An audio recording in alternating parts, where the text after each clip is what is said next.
Selamat datang kembali di sesi pendalaman kita.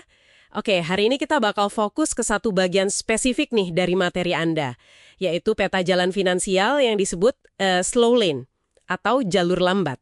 Iya, jalur lambat. Ini kan pendekatan yang kayaknya umum banget ya.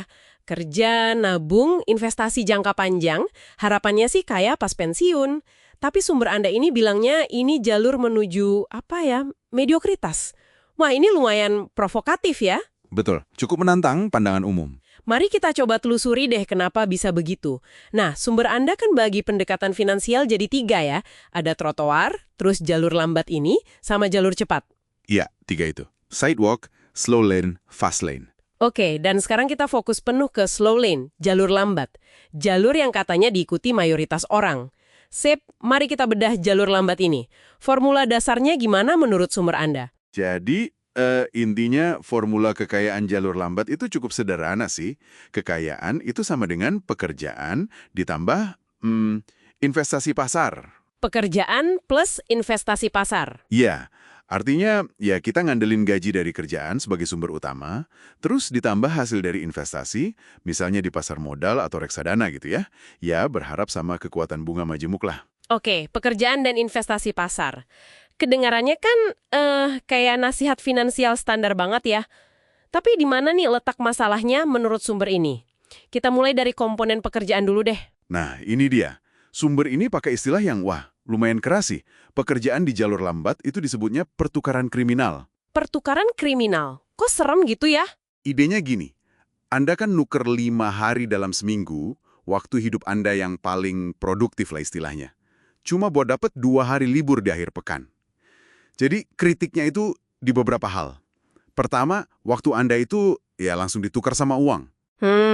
Iya, waktu sama dengan uang. Betul. Kedua, nilai Anda, gaji Anda itu ditentukan pasar kerja. Bukan Anda yang nentuin sepenuhnya.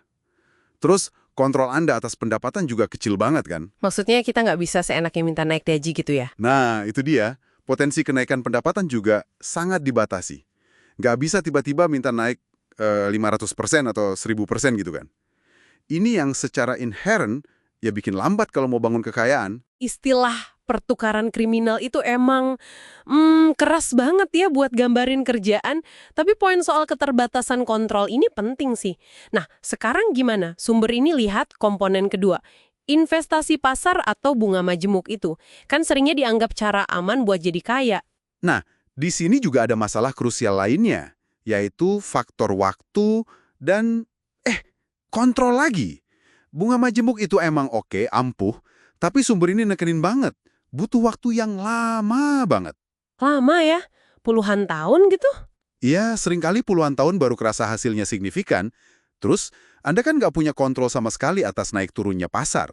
Nggak bisa maksa pasar harus kasih return tinggi terus-terusan. Bener juga sih, pasar kan fluktuatif ya. Makanya sumber ini nyebutnya uncontrollable limited leverage, atau daya ungkit terbatas yang nggak terkendali.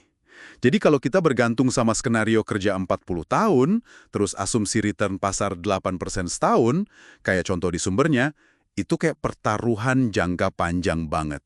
Pertaruhan ya jatuhnya. Iya. Kekayaannya mungkin baru bisa dinikmati pas sudah tua. Itu juga kalau beruntung, semua asumsinya jalan mulus.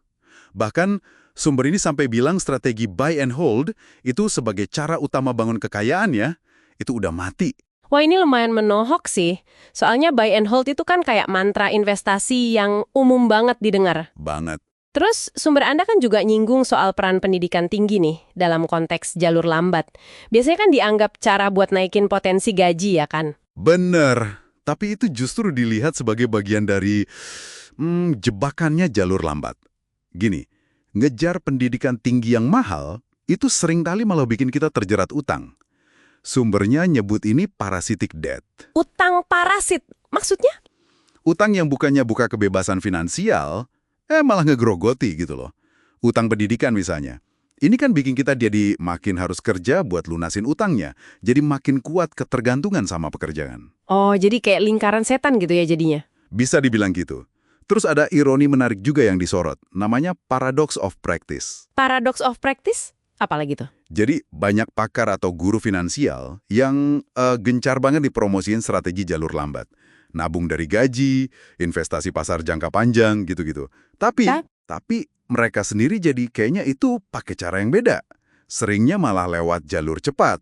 Misalnya ya jualan buku mereka, seminar, atau produk informasi lainnya. Cara yang justru nggak mereka ajarin sebagai metode utama ke pengikutnya. Wah, menarik sekali itu. Jadi mereka ngajarin A tapi ngelakuin B buat kaya gitu ya? Kurang lebih gitu. Itu yang disebut paradoksnya. Oke, jadi kalau disimpulkan nih argumen utamanya berarti jalur lambat ini kayak dibangun di atas asumsi-asumsi yang sebenarnya rapuh ya? Betul. Asumsi, kita bakal hidup panjang, sehat terus, pasar bakal stabil terus dalam jangka panjang, kerjaan kita aman sentosa. Padahal kan, ya, nggak ada jaminan. Sambil itu semua, kita ngorbanin waktu produktif kita di masa muda.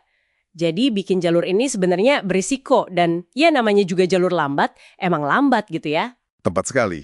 Mengorbankan masa produktif. Mungkin ini pas banget nih buat Anda, para pendengar, buat coba renungin sejenak, apakah strategi finansial Anda sekarang ini lebih condong ke jalur lambat?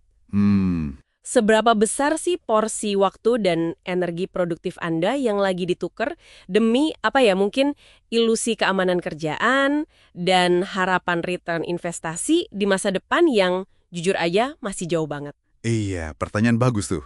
Karena kritik fundamentalnya ke jalur lambat ini, ya ketergantungannya pada dua hal yang susah banget kita kontrol.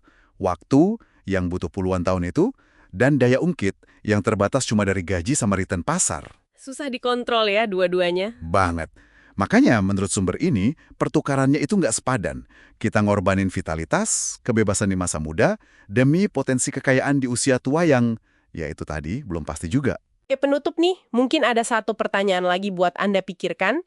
Kalau tujuan utama Anda itu bukan cuma sekedar kaya ya, tapi bisa mencapai kebebasan finansial dan punya energi sama waktu buat nikmatinnya selagi masih muda, masih fit. Kebebasan dan waktu menikmatinya. Iya, apakah jalur lambat ini beneran strategi yang pengen Anda jalani seumur hidup? Sesuatu untuk direnungkan.